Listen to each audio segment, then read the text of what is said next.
and then we'll get started with our presentations and discussion for this evening.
Again, I'm going to get started in probably about 2 more minutes. So welcome, and please stand by.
Okay, I'm going to go ahead and get the ball rolling. So welcome, everyone.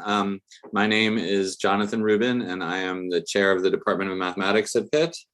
And on behalf of Satish Iyengar, the chair of the Department of Statistics at Pitt, and myself, I'm very happy to welcome you to this Science Revealed panel discussion on UFOs and the stories we tell about them. So the idea of the Science Revealed series is to give everyone in the community an opportunity to understand and learn about what science and rigorous academic study can tell us about the world and our perceptions of the world, and also what the limitations are and what's realistic to expect from these types of efforts.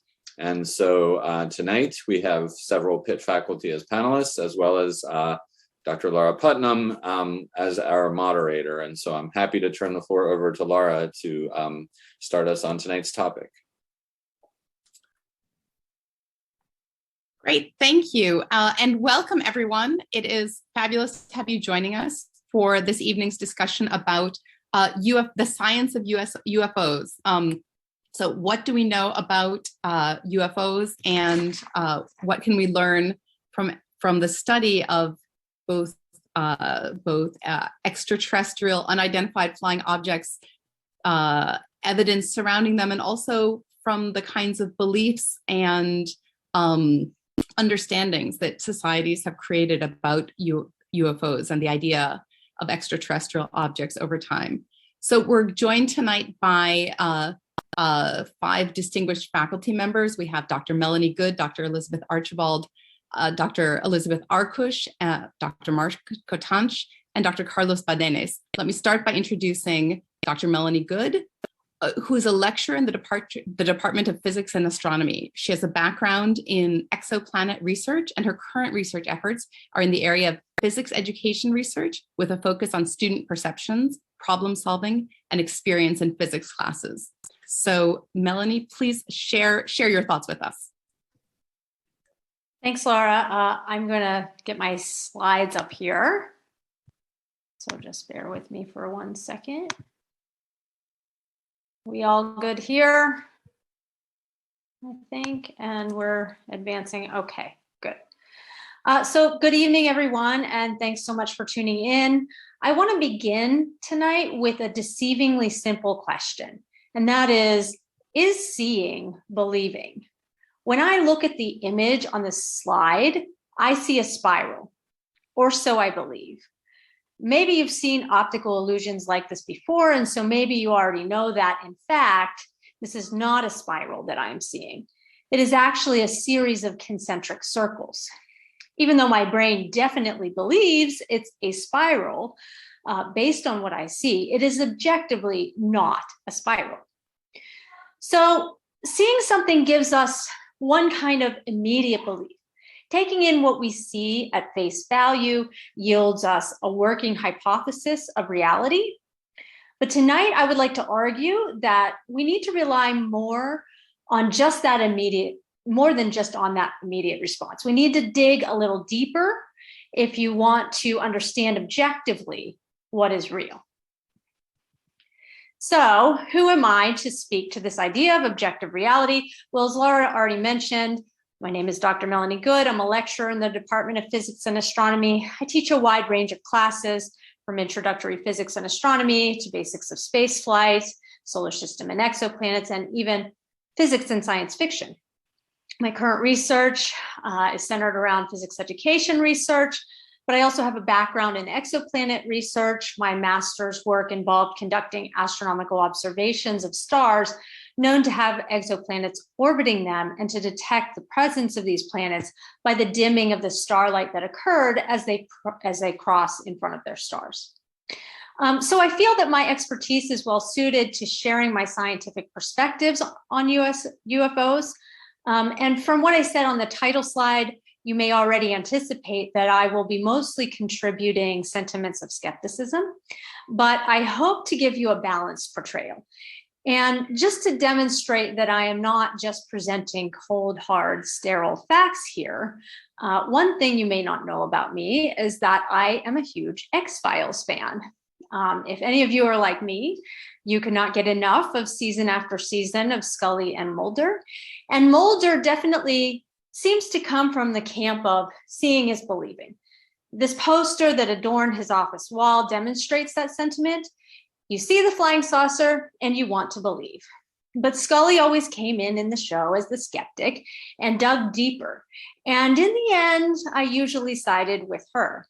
Nevertheless, I will also tip my hat to Mulder, and I promise to tell you where we lack a thorough scientific explanation of something. So let's start with the basics. What is a UFO? As the acronym implies, the definition of a UFO is an object that appears to be flying, but that has not been identified by the observer. Now, it's important to note that unidentified does not mean that an object is unidentifiable. It just means that as of yet, we haven't identified what it is. So a UFO, by that definition, can change from person to person and across time and places. There was a time, for example, when people did not know what comets were, and the sight of a comet would have been met with a lot of fear. But these days, we pose with comets like NEOWISE in selfies, like my friend Maya is doing here. And so what was once unidentified and perhaps feared has now been identified. So it's possible to understand more. And as science reveals more, we do understand more. And sometimes we also use different language as we come to understand more. Some reports of UFOs do not describe flying so much as hovering or other kinds of aerial acrobatics. So more commonly today, the term unidentified aerial phenomenon, or UAP, is used to describe these accounts. So you may be aware that last year, a US intelligence report came out assessing the reports of UAPs. And you can actually read this report for yourself if you go to the link on this slide, but I'll just summarize some key parts about it. First, this is where I can tip my hat to Mulder and say that indeed not all of the UAPs so far have been satisfactorily explained, and some do appear to exhibit unusual flight patterns. So the report acknowledges that, but also suggests that these could be due to errors or misinterpretation, and that more analysis is actually required to fully understand some of these. But more importantly to me is that the report is careful to clarify that it is unlikely that a single explanation will be found for all of these UAP accounts. To throw everything into the same bin just because it is unidentified is misleading. It makes it seem as though we have a huge number of examples of a thing that we can't explain, when in reality, it's more likely that some of these objects or phenomenon may have nothing to do with other such objects or phenomenon. Thinking back to what I said earlier about how what constitutes a UFO can change over time, imagine if early humans tried to classify everything they saw in the sky but were not able to explain as rooted in a single cause. So comets, unusual birds, cloud-to-cloud lightning, supernova, planets, stars, etc.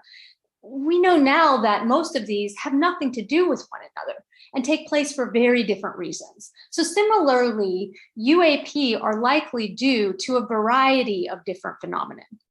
And just because we haven't concluded exactly what the explanation is does not mean that there is not a perfectly reasonable explanation. So up until now, I've avoided the elephant in the room, or the alien in the UFO, so to speak.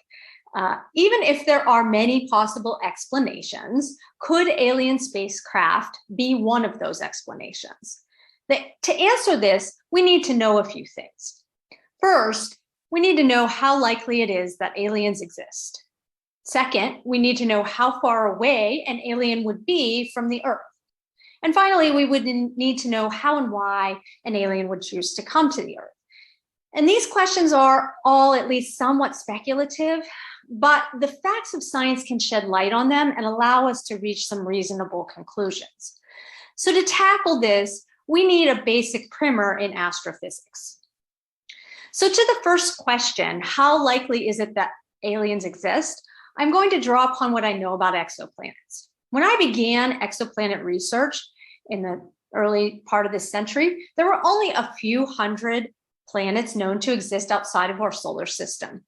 But now there are thousands of exoplanets known. And of those thousands of known planets, dozens of them orbit their stars in what astronomers might call the habitable zone, meaning that, according to their calculations, they are at the right distances from their stars for liquid water to exist on their surfaces. In other words, these worlds are capable of supporting life. So in my estimation, the odds are very good that alien life exists. Whether or not it has evolved into intelligent life may be another question, and that, of course, is more speculative. But nature here on Earth has shown us a wide array of diversity of life forms, so it's reasonable to conclude that among the billions of stars out there somewhere, there's likely to be a planet with intelligent life. Now, how close that planet is to us is hard to say. It's likely going to be a minimum of hundreds or thousands of light years from our solar system. And whether or not that intelligent civilization has yet to evolve or has already come and gone and so isn't existing at the same time as us is also difficult to know. But let's take the best case scenario. Let's be optimistic and think about alien intelligence out there existing at the same time as us and being as close to us as the universe could possibly allow. Our cosmic next door neighbors, if you will. Well, on this chart, if you look very closely, you will see that Proxima Centauri has a potentially habitable planet. And Proxima Centauri just so happens to be the closest star to our solar system. So this is the closest possible place that aliens could be living. Now, we don't know if Proxima Centauri b actually has life on it, or if it does, whether or not that life is intelligent. And it's worth noting that since its discovery, Proxima Centauri b has been closely monitored for radio transmissions, and so far, no signal has been found. But let's stay optimistic, let's stay in Mulder's camp, and let's imagine that there are aliens living on Proxima Centauri b. And let's go ahead and put the distance of our cosmic next door neighbors into perspective. So consider our sun, whose size compared to the Earth is so enormous that 1 million Earths could fit in its volume. And now let's shrink the sun down to the size of a dime so we can get a sense of the space between our solar system and the Proxima Centauri system. So on a scale where the sun is dime-sized, located here in Pittsburgh, then Proxima Centauri would be about as far away as Buffalo, New York. So thinking about a dime, trying to look at another dime in Buffalo, New York, a dime here looking at a dime there, does seem incredibly far. But now further consider that on this scale, the Earth is about the size of a grain of sand. And humans on this scale are about the size of a strand of DNA. So now it's even more incredible, right? A strand of DNA in Pittsburgh trying to find its way to another strand of DNA in Buffalo sure sounds impossibly distant. And at present, it basically is. Based on current spacecraft technologies, it would take us thousands of years to get to the Proxima Centauri system. Think about it this way. I was a newborn baby when the Voyager spacecraft were launched. And yet, traveling at speeds of over 38,000 miles per hour throughout my entire lifetime, they've only just made it past the boundary of our own solar system. So looking further into the near-term future, admittedly, novel technologies may evolve and allow us to push the speed envelope further. For example, a project known as Breakthrough Starshot envisions sending a fleet of light sail probes to Proxima Centauri. And the estimate is that these probes might be capable of accelerating to speeds of up to 15 to 20% the speed of light. At that speed, it would still take 25 to 30 years to get to the Proxima Centauri system, again, our closest neighbors. And these probes are actually tiny, centimeter-sized probes. To send a manned spacecraft would be much harder. Another novel technology that has been speculated about to send manned missions to interstellar space is nuclear propulsion. But even the most optimistic projections envisioned by Project Orion, which made use of nuclear propulsion, estimated that it would take about 40 years to reach Proxima Centauri. So with the best imagined technology in the best case scenario of alien life existing now in our cosmic backyard, we might just be able to bridge this vast distance in a human lifetime. It's of course possible that alien life forms could live a longer lifespan than we do, but all life forms do have a finite lifespan.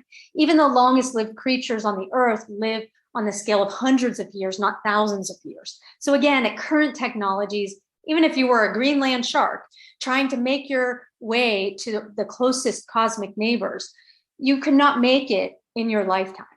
The sheer distance is formidable, and the laws of physics are unforgiving.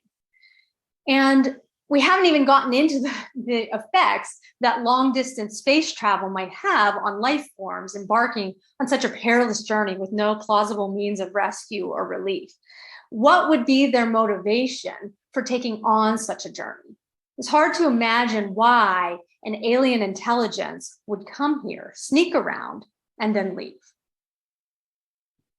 So in conclusion, it's my scientific opinion that while it's likely that alien life exists, it is very unlikely that we have been visited by alien spacecraft.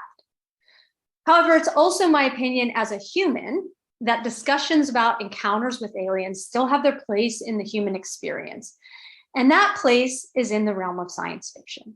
Through the magic of science fiction, we can suspend our disbelief and we can experience what it might be like to bridge the vast distances of the cosmos and embark on journeys of exploration in our mind's eye. Thank you for your time.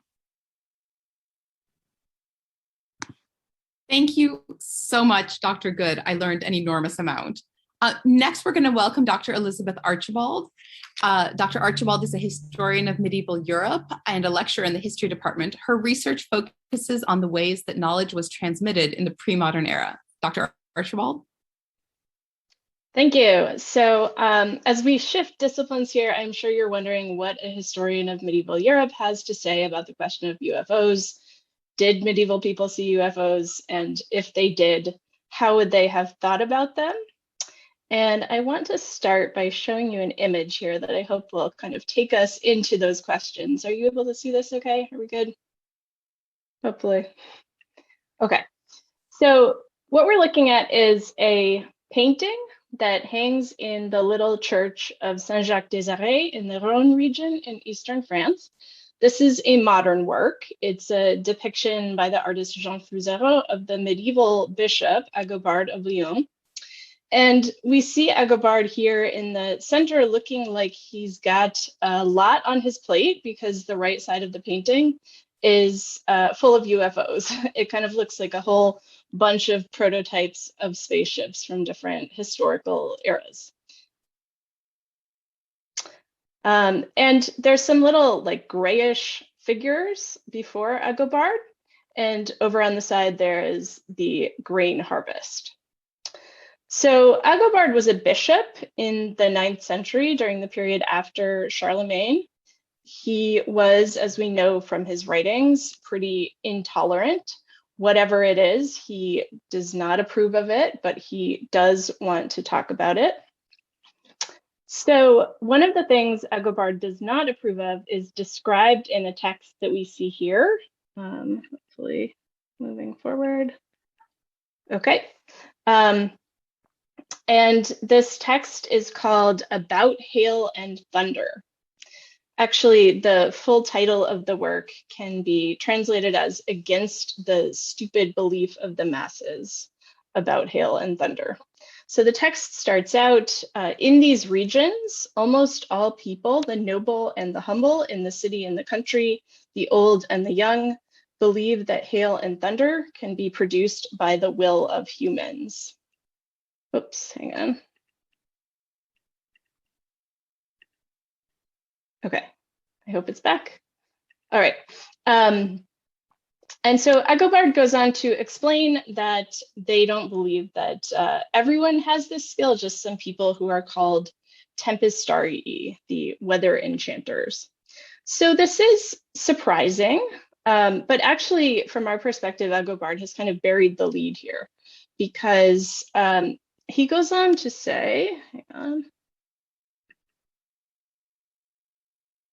I've seen and heard many people captivated by such madness, seized by such foolishness, that they believe and assert that there is a region called Magonia, that ships travel in the clouds from that place, and that in those ships they put the crops that are ruined by hail and storms and carry them away to that place, and the flying navigators give payment to the weather enchanters in return for the grain and other crops.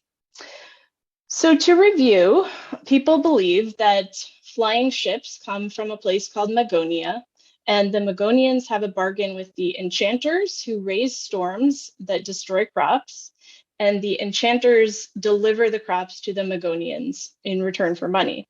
And furthermore, Agobard says that farmers pay protection money to people who claim to be enchanters so that they won't raise hailstorms and ruin the crops and give them to the Magonians. And we get one final intriguing detail. Let me quote Agobard again here. I saw some of the people blinded by such stupidity that they believed these things, showing off at an assembly 4 shackled individuals, 3 men and a woman, claiming they had fallen from the flying ships. And they kept them in chains for a few days to show them off in my presence as if they were about to have them stoned to death. But finally, after much discussion, the truth prevailed, and the people who were displaying them were, as it is said in the prophetic text, disgraced as a thief is disgraced when he is caught. So that kind of answers some questions about what's going on in the painting of Agobard, but mostly this text just raises some questions. And I want to talk about those since this text has gotten some traction as a record of an early UFO sighting. If we're being precise, it's not a record of an early UFO sighting. Agobard never says that he saw the ships in the clouds. He says people believe in them. And besides which, they're not exactly unidentified. Everyone is apparently pretty much on the same page that they are flying ships from Magonia. Agobard does say he saw these prisoners who some people say fell from the ships, but he implies that this is revealed as a fraud. He also never says what the ships are like, whether the Magonians are human, or where Magonia is. And I think that's the first question we want to ask. Where is Magonia? So Magonia might sound familiar. It's become sort of a byword for alien place, taken from Agobard and popularized in various ufological writings and fiction. But what did it mean to Agobard's contemporaries? The simplest explanation is probably that it's related to the word magus, or wizard. So we could translate it literally as magic land. There's no reason to assume that anyone thought that Magonia was specifically extraterrestrial. It's unlikely, but not impossible that that's what they were thinking. Medieval people did think about space travel in a sense. Dante's Divine Comedy includes a space voyage, albeit a space voyage to paradise. And that's sort of how it goes. Imagining space travel in the Middle Ages involved thinking in mystical terms.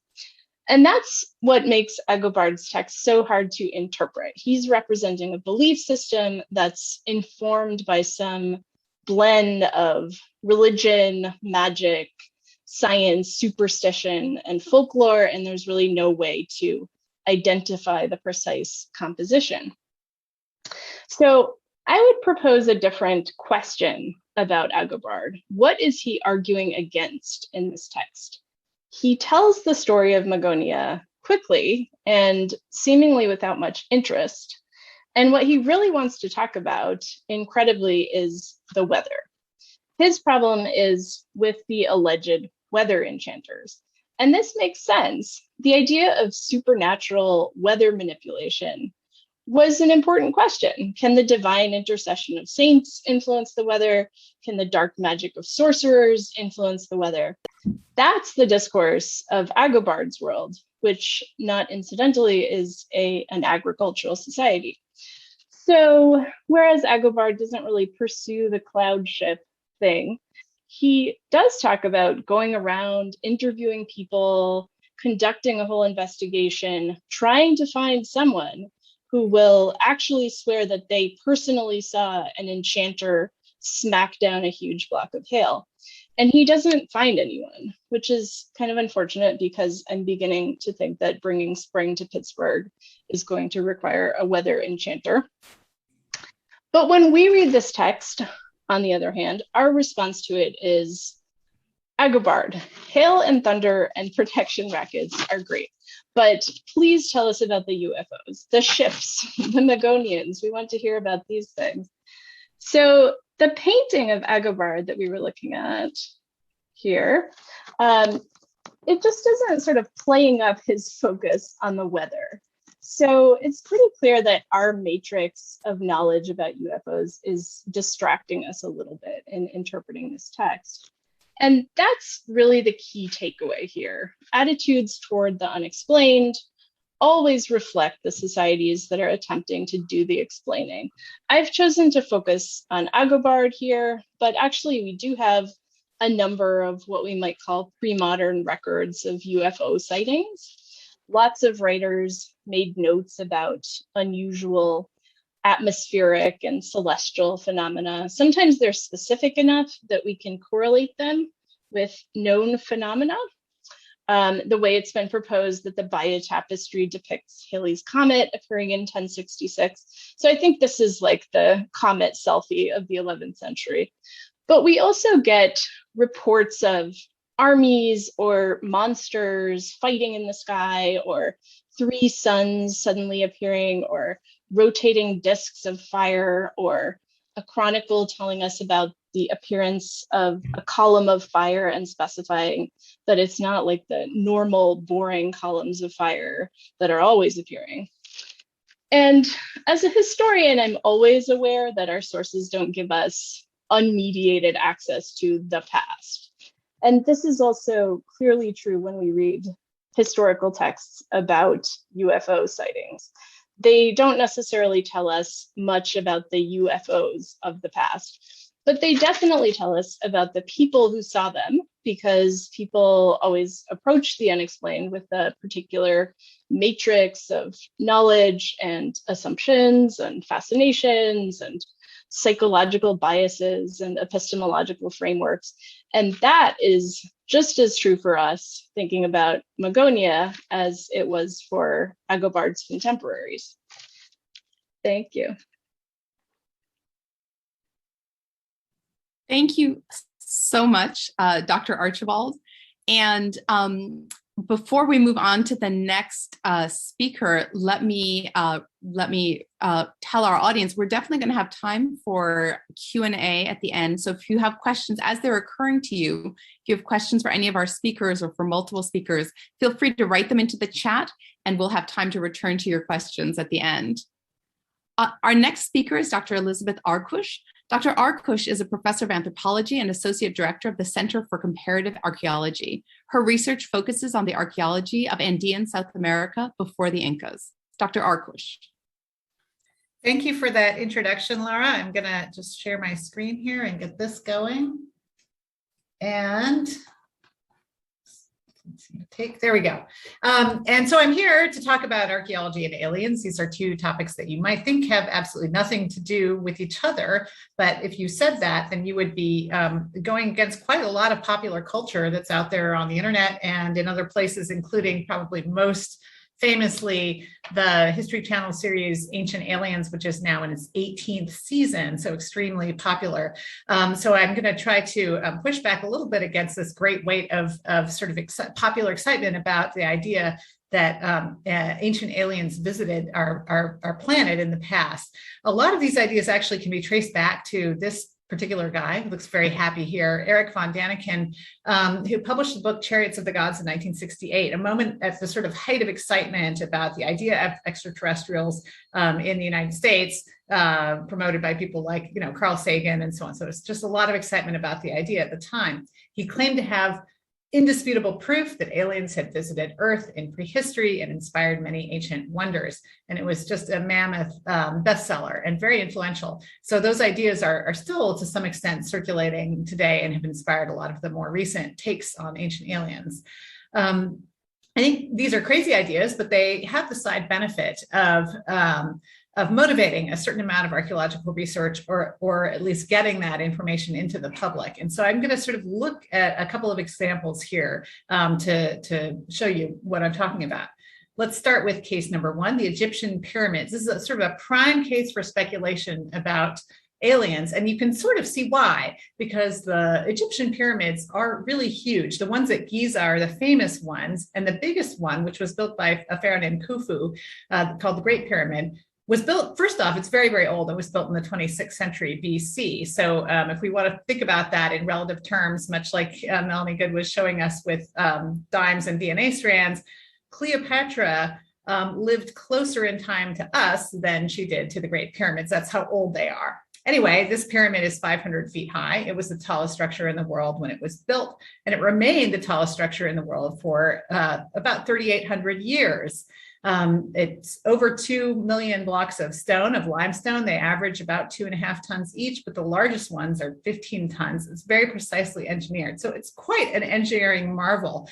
And you might say, aliens, right? I mean, that's clearly what this guy, the host of Ancient Aliens, says.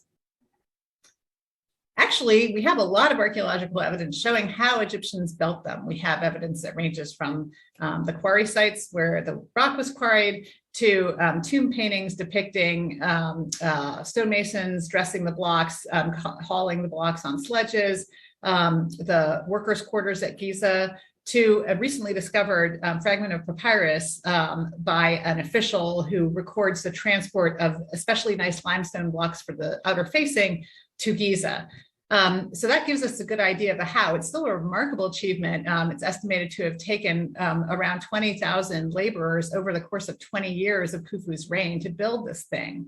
The other thing that shows us a little bit more about the context is a lot of experimentation before Egyptians actually arrive at the perfected pyramid form. So you start out with elite tombs, which are called mastabas very early on. And then the first pharaoh to want to build something bigger, asks his architect for a new plan, and his architect basically stacks 6 mastabas on top of each other, and that's what we call the stepped pyramid of Djoser, a very innovative form.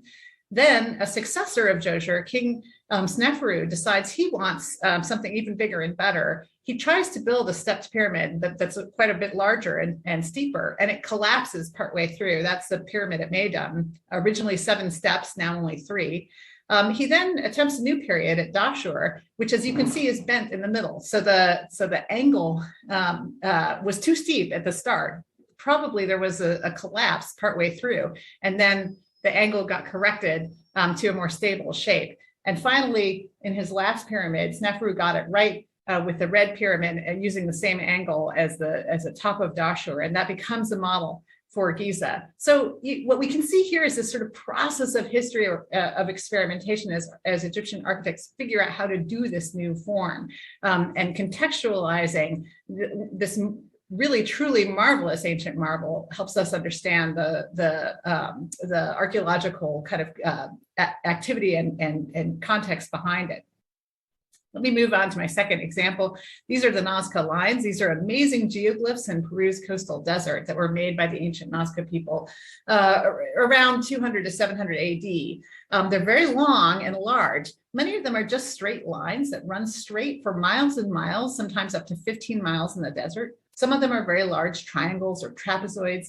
The most famous one are in the shape of animals, like the bird figure that you're seeing under the plane or the spider next to it. There have been 40 animal forms identified. And one of the remarkable aspects of these geoglyphs is that they cannot be seen except from above. So if you're on the ground, you know, all you see is a sort of paler sand and darker rock. That's all you see. The only way to actually visualize the entire form is from an aircraft. And of course, the ancient Nazca did not have aircraft.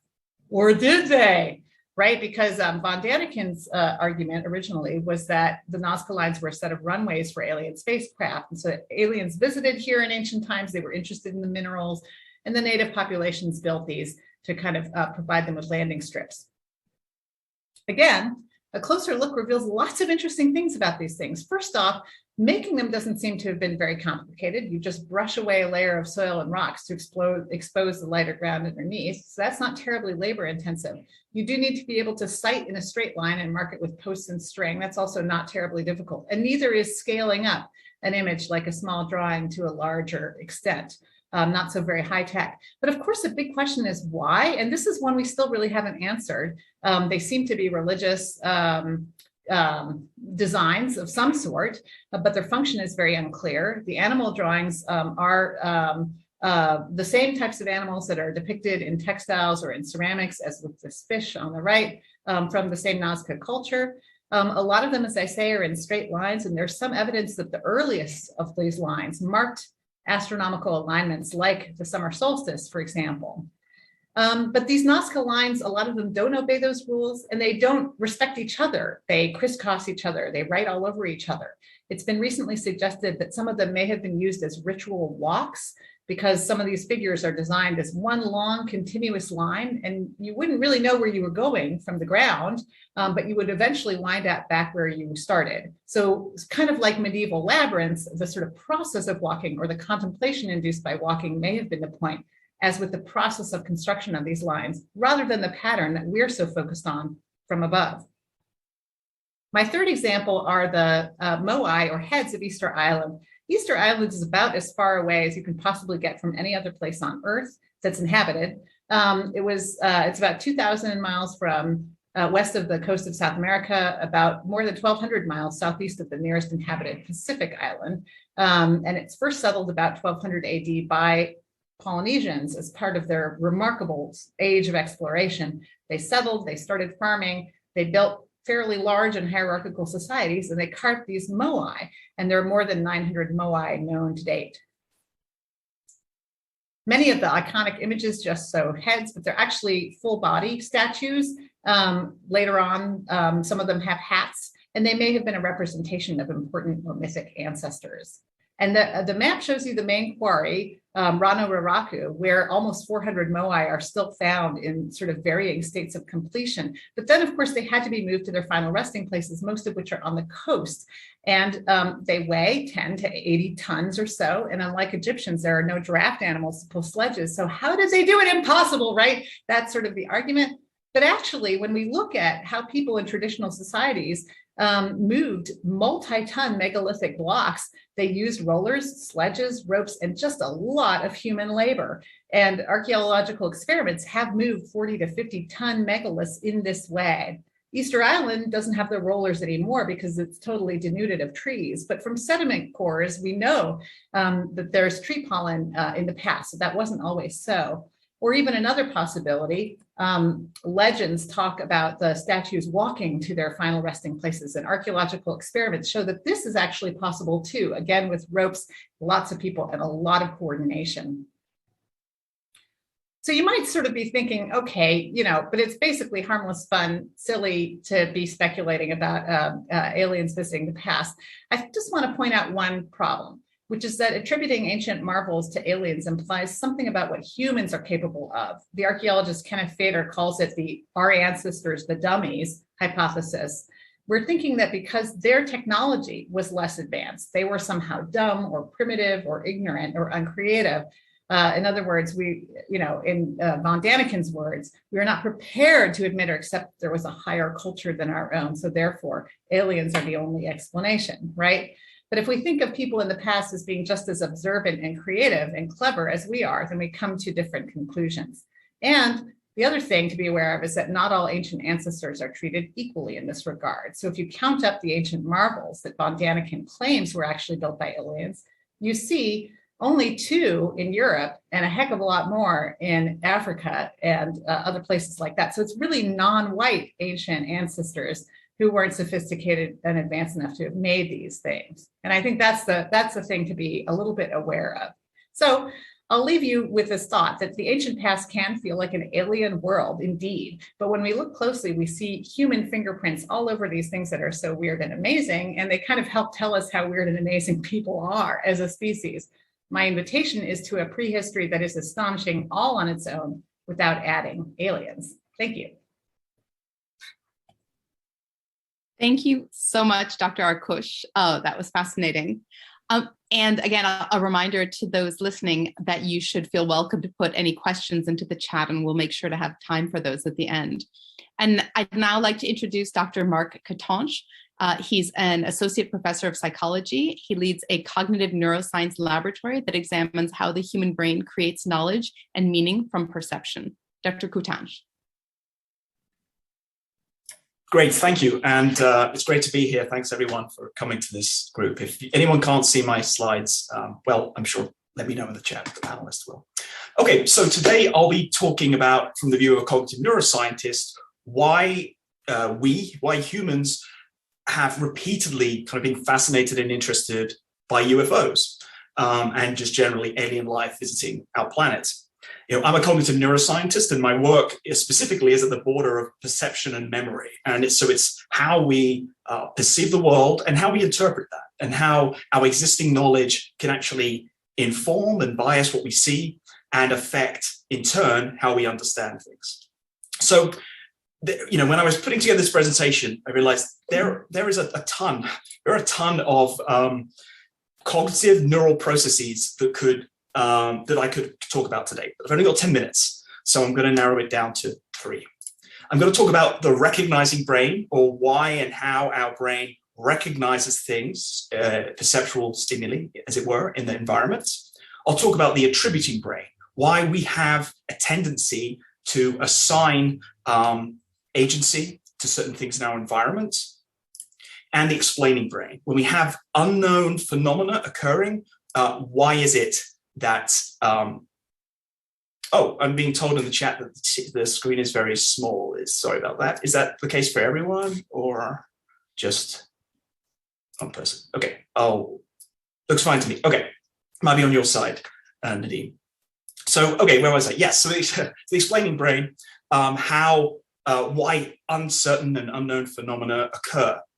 And I want to point out that really with these 3, I'm explaining or attempting to propose why it is that it's so prevalent, why it comes up again and again over time. It doesn't necessarily talk to one particular image or one particular idea. It's just a general kind of observation. Okay, so first of all, recognition. Our brains are pattern recognition machines, okay, and they need to be. Our world is busy. It's a blooming, buzzing confusion, as William James called it, and it's necessary for us to extrapolate. It's necessary for us to identify patterns in noisy environments. So as you're walking down the street, you might see a friend and recognize them, but they're not going to be the same way that you recognize them before. Maybe they're wearing a new coat, or just a different coat, right? Maybe they're wearing a hat. Maybe their hair is different. Maybe the shadow is cast on them in a certain way. But you nonetheless have to cut through all that noise and identify them with incomplete information. This image here, for example, looks like a kind of a messy set of dots. If I flip the image, and I've done this because just in case there are people in the audience who have already seen this image, if you have seen this image and it's been pointed out to you, you might recognize that there's a Dalmatian in this image. If you can't quite see it, we'll give you a second. Here it is. That's the Dalmatian, eating something off the ground. And now if I take away that highlighting, you probably, even if you close your eyes and look back, it's almost impossible not to see it, right? You've got this noisy stimulus and you identify the object, and it's automatic, and it's really outside of your ability. It's really hard, almost impossible to sort of trick yourself into forgetting, as it were, that the Dalmatian is there. Okay. So this phenomena is called pareidolia.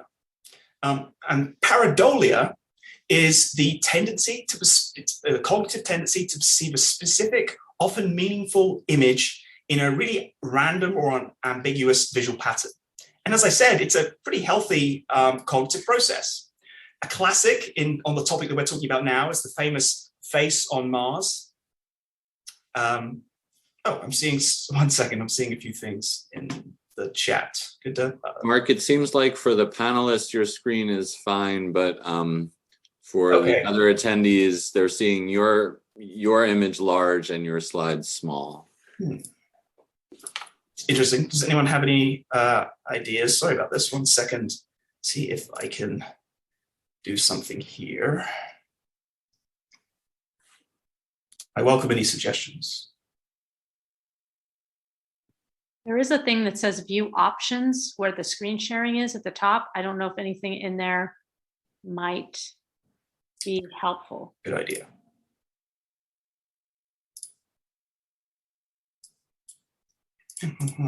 That's the problem with, we tested all this before, but we didn't do it with an audience member. I certainly didn't think of doing that. Maybe stop sharing and retry. That's a good idea. Let's try this again here. And you know what I'm also doing? I'm going to do something a little different to really mix it up. I will attempt to share just a portion of the screen as opposed to the actual application, perhaps.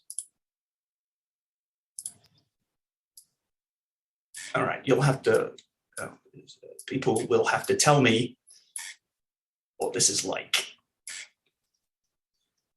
Looks like that worked. That worked? Okay, excellent. Fantastic. Sorry about that, everyone. Right, so where was I? Okay, so this was the image I was, in case it was too small, I was showing before. Perhaps hopefully you can see the Dalmatian. So what is this pareidolia? It's the tendency to perceive a very specific, often meaningful image in a really random or ambiguous visual pattern. The famous one is this, recorded in 1976 on Mars. Obviously, it generated a whole bunch of speculation about what could this mean? Could this be some sign that some alien civilization built this face to kind of tell us something? But what got less publicity was that in the late 90s, early 2000s, a series of other images showed that actually, when full resolution, this is what it looks like. But instead, from the kind of pixelated, low-res image and the shadows that just happened to be cast by various objects at the time, we perceive this, and it's still, even when you know that, it's still very striking, right? We perceive this as a face because this tendency is automatic and really incredibly ingrained in our visual system. Here's another example. This tree was in 2007, I believe, was worshipped as reflecting a monkey god. Okay, so more people observed that there's the lumps in the tree, kind of a bit like a monkey, and in Singapore. And this led to a number of people putting down gifts, offerings, and so forth. Eventually, a crowd of 200 gathered around the tree. It's a real sort of social phenomena. And interestingly, as an explanation, residents said, the vehicle had been hit by the tree had been hit by vehicles 3 times. But in all those accidents, the drivers were unscathed. So one resident said, how else could they be so lucky? It must be because of the monkey god's blessings. Now, the interesting science behind this is that the images, or they're called calluses, that you see on the tree is because multiple cars hit the tree and cause these kind of lumps on the tree to form. And they eventually kind of go away as the tree grows and as more things, perhaps on this obviously busy intersection, hit the tree. Okay, so it's sort of like having causation in the wrong way around. But nonetheless, in this culture, that kind of idea of that image of a monkey is so prevalent that people kind of extrapolate and really put that onto there. So pattern recognition involves this top-down knowledge, like the example from the monkey god, and expectation. And to show an example of just how ingrained this in the visual system, I've done some past work where I've shown people cues, like I told them to look for a tangerine, look for a carrot, look for a lime. And they see these very noisy images. In fact, it's just like static. Eventually, the tangerine appears and they indicate to me, this is while they're in an fMRI scanner, so they push a button, indicate to me, okay, I've seen a tangerine now. Now, really what I'm actually, or was interested in the study, was what's happening when there's no tangerine on the screen, basically just like static noise. But the person is sort of looking and saying, is there a tangerine there? And so on. And in this study, I found that even though they're not actually seeing a tangerine or a lime, in an area of the brain known to represent semantic memory and our concepts, we could indeed use advanced computational techniques to detect and identify in the patterns of activity the presence of them thinking about and looking for a tangerine. Again, no tangerine is on the screen during this time. And as we dig deeper in the visual system, very basic areas of our visual system in the occipital lobe that are responsible for shape processing and color processing kind of get feedback from these knowledge regions in order to actually reflect a pattern of activity that we were able to detect so early in the visual system. So this expectation, what we call top-down processing, is very influential of how we perceive the world. So let's take an example here. Well, another example of top-down expectation in the context of UFOs.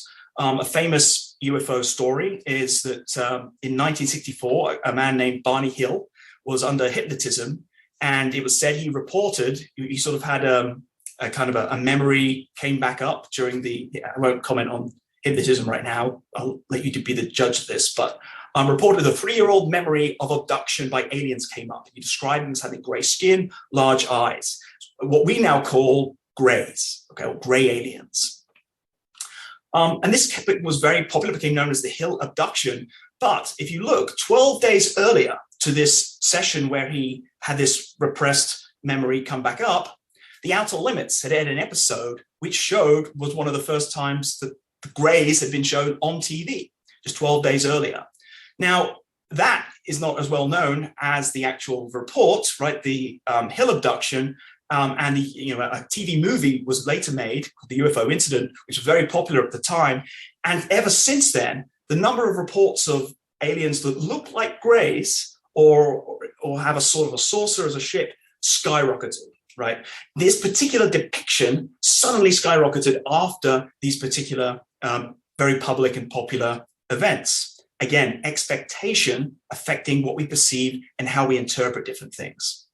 Our brains are also really very, very good at attributing agency. I say good, but that's not the right word. They're very readily attribute agency. So for example, I hope this works, but shapes are moving around on the screen. And it's really actually very, very hard not to see this as a little social interaction. The triangles move around and they kind of touch each other and it looks like they're arguing or maybe they're playing and so on. But ultimately, really, it's just shapes moving around. But we immediately assign agency and autonomy to ultimately just geometric shapes. And it's been shown that when people look at this little task here, this little movie, compared to other shape-based movies that don't have this kind of idea of agency, we see areas of the brain active that are really involved in social processing. So automatically, without trying, we activate this social cognition, this agency processing network. And it also activates not just our kind of understanding of the social world, but also things like our emotions, our empathy. So this, again, hopefully it will come through, but this video here is from Boston Dynamics. It's of them testing some robots, and to test that they can kind of stay upright. You see here, you've actually got them kicking the robots over, and people watch this video and look at these poor robots. I just did it myself. Look at these poor robots, and it's really hard not to feel sympathy for what they're kind of going through, even though, logically, of course, we know that they're not actually animate. So if you want to see that yourself, I definitely recommend going on YouTube. You'll see robots being frustrated by all sorts of things. So, and finally, we seek explanations. The human brain looks for explanations. One example of this, or one framing of this, is something, the effect called the need for closure. The need for closure on understanding a phenomena. It's been just sort of defined as a desire for an answer on a given topic, any answer compared to confusion and ambiguity, right? You're seeking an answer to avoid this confusion. And it talks of having two major stages, seizing and freezing. Seizing because you seize on an idea, seize on explanation, and freezing because you sort of can lock on that, so it's very difficult to persuade you otherwise. And people differ in the extent to which they have this need for closure. And there are questionnaires that you can do to see where you lie on this need to find an explanation and stick with it. And there are actually other attributes that go alongside it. People who have a high need for closure are often quite they're very zealous about general beliefs in other domains. It also, by the way, changes on our mental state. We all differ now and then in our need for closure. It's affected by things like stress. So if we're in a particularly anxious or stressful environment, we're more likely to have a higher need for closure. It's worth mentioning, of course, we are really readily apparent and try to find this need for closure, but it doesn't mean we're really always great at understanding causation. And for example, I'm not sure if this is coming through, but this is showing, there's an image here where it's a man who's trying to lift his own body weight from the bucket. It's a TikTok video where his friends are saying, can you lift your own body weight? He's desperately trying to lift the very bucket that he's standing in. So to summarize, why do we have UFOs on the brain? Well, we readily perform pattern recognition, which is usually great, often great, it's needed. And that's influenced by our knowledge and our expectations. We automatically assign agency and autonomy, sometimes when it's not really there. And we like and sometimes even need to understand the world around us, leading to explanations and us sticking to those. Thanks for listening. Thank you so much, Dr. Hutanj, that was fascinating. I learned so much. And our final speaker today will be Dr. Carlos Badenes. Dr. Badenes is Associate Professor of Physics and Astronomy. His specialty is stellar astrophysics, including supernova explosions and stellar evolution, which is the study of the life cycles of stars. Please share with us. Thanks, Laura. Let me see if I can share my screen. Okay, so I just need to make this. Just give me a second here. I need to put it in. Here it is, slideshow. Now you should be able to see it. Does that work? Okay. So I have actually not that much to add to what the other panelists have already said. I think it's been fascinating. I've certainly learned a lot, and I wanted to make sure I thank Dr. Iyengar and Dr. Rubin and Dr. Putnam for putting this together. I think it's been a great discussion so far. So what I want to do here is to just step back a little bit and try to think about how we go about evaluating information. And I think this is a relevant discussion, particularly in the era of the internet, right? Because we're constantly bombarded by information. And I think a relevant figure to talk about these things is Carl Sagan, who I'm showing here. And Dr. Good has already mentioned Carl Sagan, and other panelists have as well. But he was basically, for those of you who don't know, an American astronomer, astrophysicist, and author, and science popularizer and communicator. And the reason I think he is a very relevant figure as kind of an anchor for these discussions is because he was someone who was very passionate about the existence of extraterrestrial intelligence in the universe. In fact, he was one of the initiators of the field of research that we call now the search for extraterrestrial intelligence, or SETI. A lot of people don't know this, but at the time, he was kind of ridiculed for making or trying to start a serious discussion about the existence of alien life. And you have to remember that this was in the 1960s. This was the heyday of the the UFO sightings and the kind of stories that Dr. Kutansh has been talking about, right?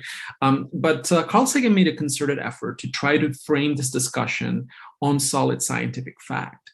And he was one of the first people to make this scientific point that harkens back to what Dr. Good was saying at the beginning of the discussion, that planets and the conditions for life to evolve, as far as we know, are pretty common in the universe and in our Milky Way galaxy. So it is a pretty safe bet from the point of view of statistics that there is intelligent life somewhere out there, right?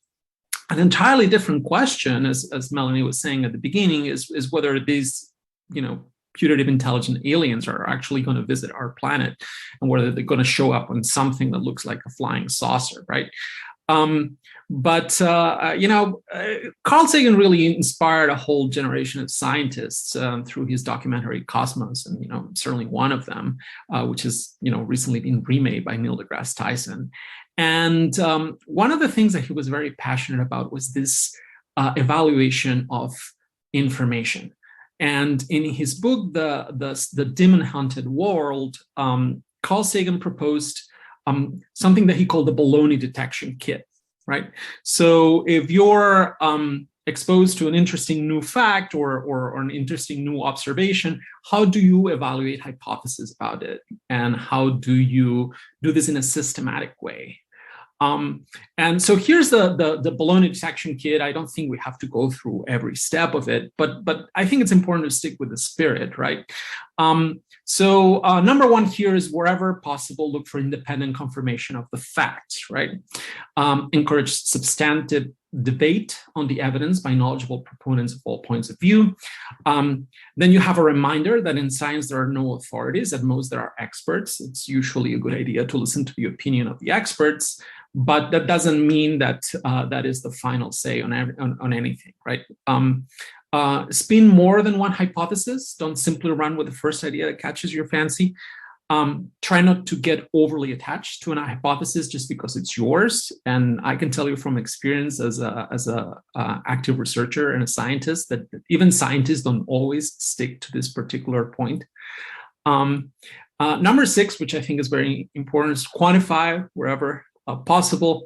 And then you need to keep in mind that if there's a chain of argument, every link in the chain must work. It often happens that there is a very interesting story that you can tell, but it has a weak logical link in it. And if that is the case, that compromises the entire story, no matter how convincing, right? There's also Occam's razor, which is something all scientists are familiar with. When faced with two hypotheses that explain the data equally well, one would be inclined to choose the simplest one, right? And number 9 is a question about whether a particular hypothesis can be falsified. That is there some kind of test that you can think of doing that would prove the hypothesis wrong? There are hypotheses that are actually not falsifiable. And that's one thing that you should always avoid, right? So this discussion and much of the recent discussion of UFOs has been prompted by these videos that were released by the U.S. military, the U.S. Navy, right? And this is a very good example. This is something that other panelists have already either discussed directly or alluded to. And the observation here is you have these videos recorded by cockpit instrumentation on board US Navy fighter jets, and they show objects moving in unusual ways, right? So this is the information that you have, right? And the reason we're having this discussion is because the hypothesis that was circulated in the media and enthusiastically endorsed by certain people was that, we don't know what these are, so they must be intelligent aliens from outer space, right? And again, this really does not survive even a cursory application of Sagan's baloney detection kit. The first thing you need to ask is whether this is the first hypothesis that you should consider. I remember when I was first shown these videos, and again, I've never been in a fighter jet, and I am not an expert in aeronautics, but I have written some software of my own, and I know that software is usually pretty good at doing what it's built to do, and the software that on board these fighter jets that tracks these images and focus on them, it's probably going to assume that what you're looking at is another plane. So what happens if what you're looking at is not another plane? It's not as big as a plane. It doesn't have a jet engine. It doesn't move as fast as a plane. So it probably is going to give you a faulty reading, what we call a bug, right? And again, without being an expert in this and without looking in detail at all the evidence, that seems to me a much, much more likely explanation than intelligent aliens from outer space, right?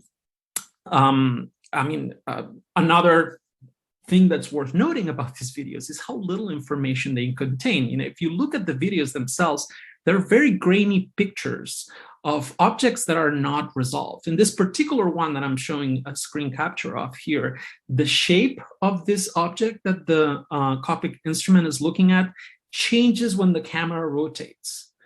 And that's already telling you that it may be something that has more to do with the properties of the camera itself than the properties of the object it's looking at, right? So this is a very good example where really the hard facts are not that telling. And then what becomes very relevant to the discussion that you're having about what the hypothesis could be that could explain these observations is exactly what Dr. Kutansh was talking about, right? What happens when you have little information? Well, the pattern recognition feature of the brain turns on, right? And we're all familiar with this. This is a good example of it too. This is one of the famous ink blots that was proposed by the Swiss psychiatrist Hermann Rorschach as a test to see what kind of pattern you would find in completely random information, right? And it's very telling. It tells a lot about what you think about and how your brain operates. But the information itself is actually zero because these are random patterns, right? And you can still find or identify patterns in them because your brain operates in that way, right? I basically, this is much of what I wanted to go through. I want to finish with, I'm not going to go through them, but there's a list of common fallacies that some of the other panelists have already touched upon. And I want to end with a reflection that really, it is very understandable that exciting explanations for phenomena draw more attention than boring ones. Anyone who's done any work in scientific research is very familiar with this. This happens all the time, and science is done by humans, and research is done by humans, and we often find that some exciting explanation is hyped when in reality the facts really don't bear it. And I have to admit that I myself, both as a scientist as a human being, I have very mixed feelings about this, because I think curiosity and passion are really good things, and I really don't want to squash them in other people, right? But I think this harkens back to the spirit of Carl Sagan. It is very good to be curious and passionate about things. It's very good to be broad-minded and to consider all possibilities, but you always need to be anchored in the facts. And when it comes to facts, we really don't have a lot to go on with these videos and other explanations for or associated to the UFO phenomenon, right? Another thing that Carl Sagan always said was that extraordinary claims require extraordinary evidence. And, I think these videos are really interesting. And as Dr. Good said at the beginning, they are, unidentified. We really don't know what they are. There are many explanations. Many of them are very boring. But that doesn't mean it's intelligent aliens from outer space. It'd be really great if it was, but, I don't think we have the facts to just bear that. So I think with that, I would like to conclude and thank everyone. I think it's been a great discussion, and I've learned a lot. Thank you so much, Dr. Badenes. And so now we're going to have a chance to answer some of the questions that have been brought up either in chat or in the Q&A. And what I'd love to start with is one of the questions that was brought up in the Q&A, and Dr. Good has already typed out something of a response, but I'm going to read the question aloud so that Dr. Good can then share some of her response, the response that she typed out, and a little more context on that. So the question is from David Burstein, who says, I'm grateful for each of these presentations, but I find that the exciting story of UFOs is best captured by individual cases. Are any of the speakers familiar with the Tic Tac UFO event on the USS Nimitz encounter in 2004, which was featured on CBS's 60 Minutes? If so, would they be kind enough to offer their opinion of what occurred that day? Dr. Good? Yeah, so basically what I said in the chat was that I watched a podcast, it was almost 4 hours long, of the fighter pilot Lex Friedman, who was a witness to the Tic Tac event or report. And just to start with, I can't necessarily say what the object was, if it was indeed an object, but I can tell you some things that I noticed during the discussion in the podcast.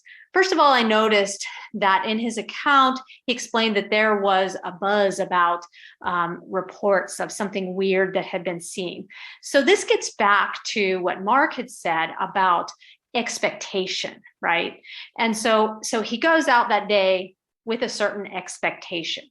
And then he goes on to kind of attribute what Mark would have called agency or autonomy, saying that it seemed to respond and know where they were. And so again, that could be down to some way that the brain operates. And then there were some alternative explanations that Lex sort of said, maybe that could be possible. He was asked, for example, could it have been something underneath the ocean? And he said that maybe it could be.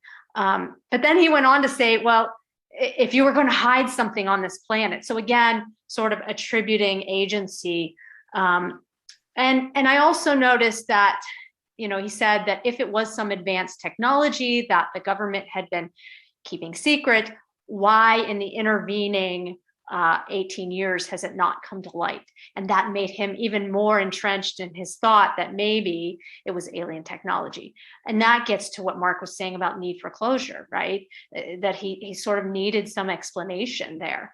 And so he goes on to rule out a lot of things, a lot of alternative explanations as implausible. But getting back to what Carlos said, does that mean that alien spacecraft is more plausible? To me, some random species underneath the ocean that no one has discovered yet still seems more plausible than an alien craft. So I can't say conclusively what it is, but those are just my observations of the account as I heard it on the podcast. Thank you for that. And now I'm going to bring up another question that's already been addressed a little bit in Q&A and ask Dr. Archibald to share thoughts on this. So the question is, are there any alien or UFO stories, examples in history that are very hard to explain after looking more closely? So what are some of the stories that have the fewest plausible explanations, or the seem still to be most mysterious from the point of view of scholars? Dr. Archibald?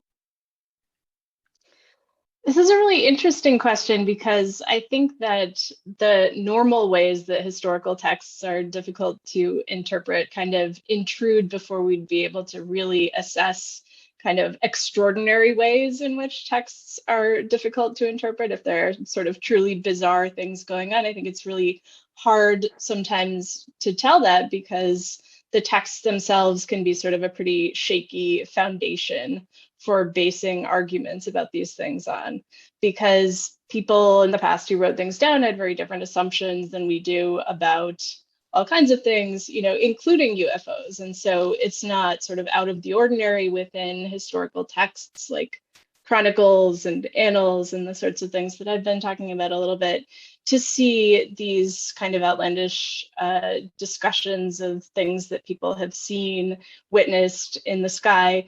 But it's really very hard to know what to do with that information, other than just to sort of note that there are certain themes that emerge, you know, wheels of light are described in certain ways, and this is kind of a standard feature. But beyond that, it's pretty hard to go any further.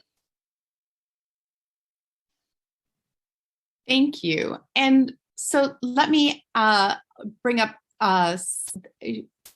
forward sort of in combination a couple of the questions. There's one person has asked, how does the panspermia theory for how life started or began on Earth impact this discussion? If that is one of the theories, or potentially the prevailing theory, depending on who you ask, do you believe that would give more credence to potential UFO or alien visitation?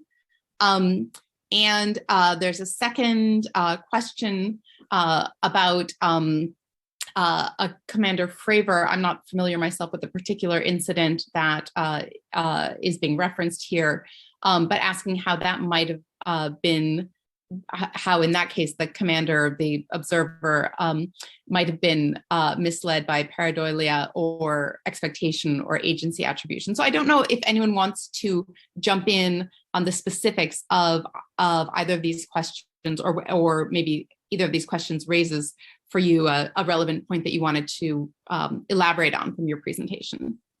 Yeah, I mean, I can speak to that last one. I think that is the tic tac case. But to speak a little more about that, you know, I gave a sort of a set of possible, you know, cognitive motivations and explanations. It doesn't mean that if there's a phenomena that's moving at speed, or that it just comes from nowhere, right? These images that you see do reflect some kind of visual stimulus a lot of the time. Sometimes it's from shadows, but even then you get a visual stimulus. And I think it's noteworthy that a lot of the examples are often fuzzy photographs. Now, that used to be okay as an explanation, not great, but it's okay, because cameras were pretty rare. 1% of people, or 5% of people probably had them at any one time, if you're lucky. And presumably, if you're surprised, you know, there's a lot of good reasons why your resolution might be poor. But now 99% of us have cameras on us that are, that past people couldn't even dream of having the sort of resolution that we have often on our phones. But still, the photos of these items and UFOs haven't gotten any clearer. Instead, it's sat in that sweet spot of the exact kind of image, the noisy image that tends to provoke the sorts of things I talked about, the interpretation, the agency, and so on. So that's where I would just say on that front. Yeah, if I could maybe add something to what Mark just said, and this is something I want to insist on. This Tic Tac thing. Well, it's one of those videos that I was referencing that was released by the U.S. military, and Commander Fravor was one of the pilots flying those planes.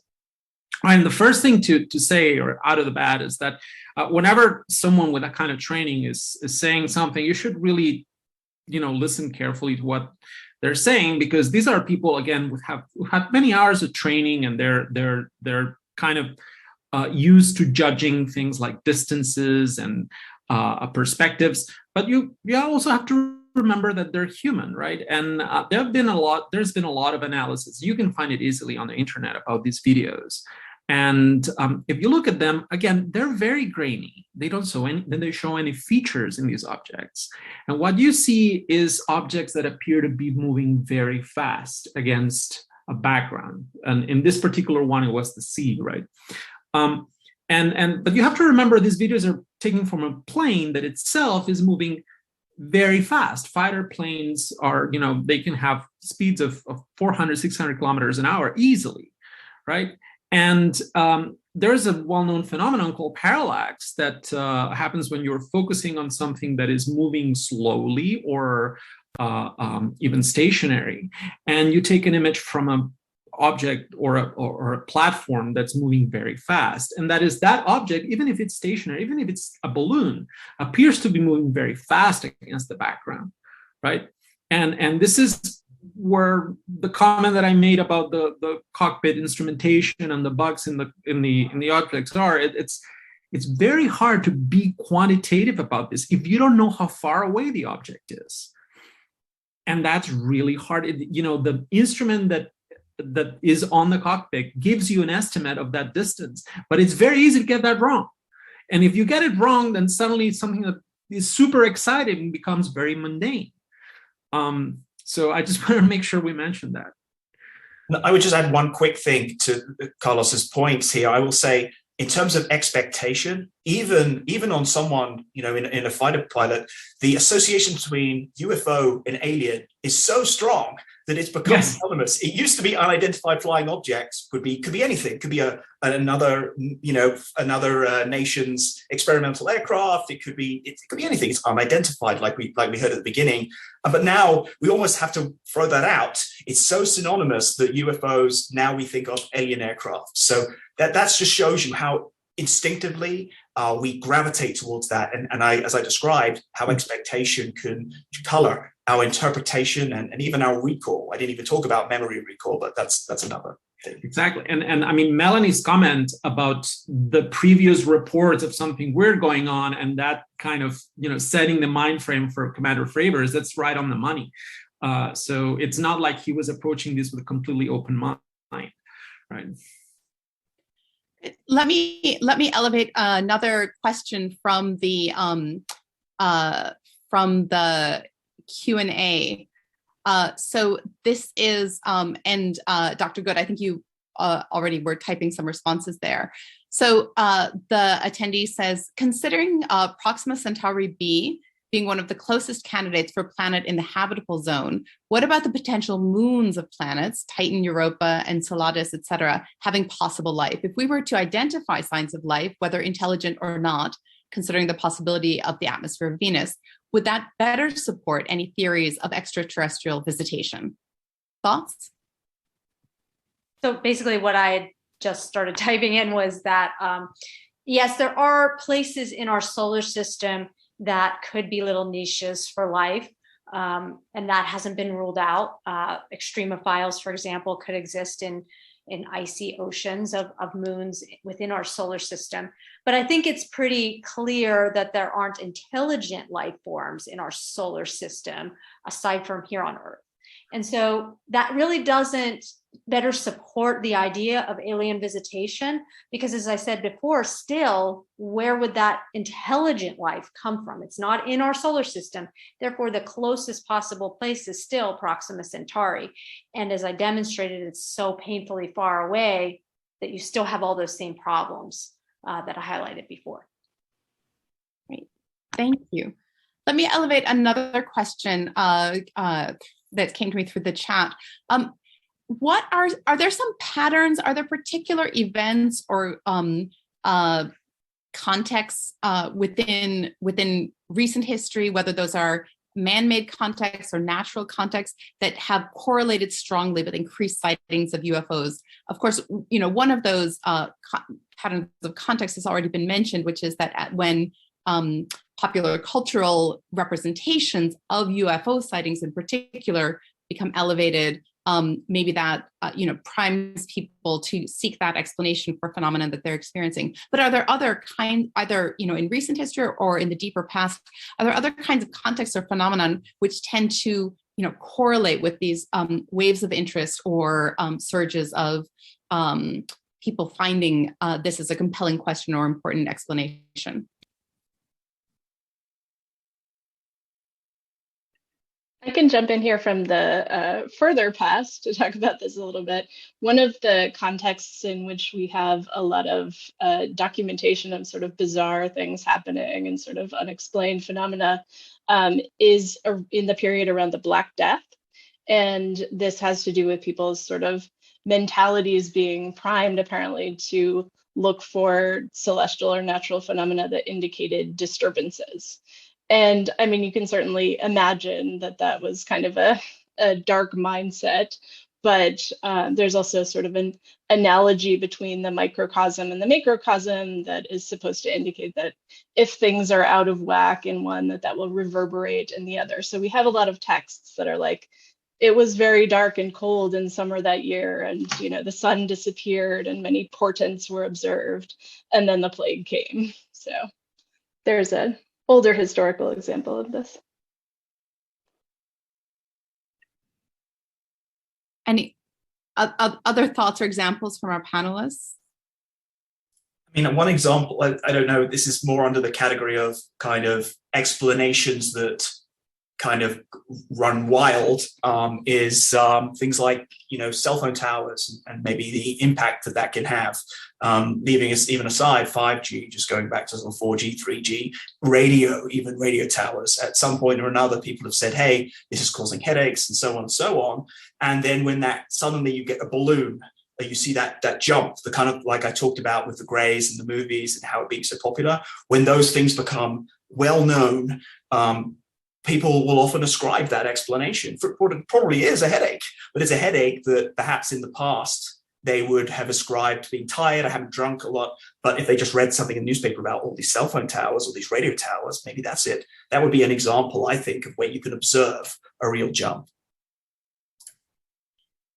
That's fascinating. And we have one final question that I'm going to have you go around. I'm going to go around calling on all of you to answer, from an anonymous attendee who says, thank you to the lovely panelists, and asks as a non-serious question, what would you add as the first song on a mixtape for Voyager 3? So I'm going to go around to the panelists in the order in which you spoke. So I'm going to start with Melanie Good. What music would you put on your voyage to the outer edges of the known space? That is such a great question, because I actually also have a background in music. So, as I'm sitting here, I was reading that question before you said it, and I was just contemplating, geez, that's a really tough question to answer. And I'm sure that I will kick myself later and say it should have been something else. But what's occurring to me right now is just the beginning of that song from Pink Floyd that's like, hello, is anybody out there? That sort of seems fitting, but I'm sure it's not the best choice. It's a great choice to kick us off. What about you, Dr. Archibald? What are your thoughts for the mixtape? I'm going with David Bowie on this one, Any and All. And Any and All, David Bowie? Excellent. Dr. Arkush? it's so predictable, but I would have to put Thus Spake Zarathustra as our mixtape song. So, Excellent. Harkening back to A Space Odyssey. of course. And Dr. Coutange? I put Bohemian Rhapsody because it's a great song, and it's so many different things in there that they're bound to find something they like. There's kind of a universe within that one song. Yeah, you can just pick your genre from that. So Yeah. that's what I'd go with. Fabulous. And Dr. Badenes? Sorry, I was muted. I would say anything by Tom Waits, but I'm afraid it might scare the aliens. But we don't know. Maybe that's actually what they've been waiting for this whole time. The grovelly voice, yeah. Exactly. Okay. And on that note, I'm gonna clap on behalf of all of the audience who you can't hear, but thanking all of you participants for a really fantastic series of talks and for sharing all of your academic specialties with us and your insights tonight. Thank you so much. Thank you. And thank you to the audience for joining us. It's been fabulous spending the evening with you.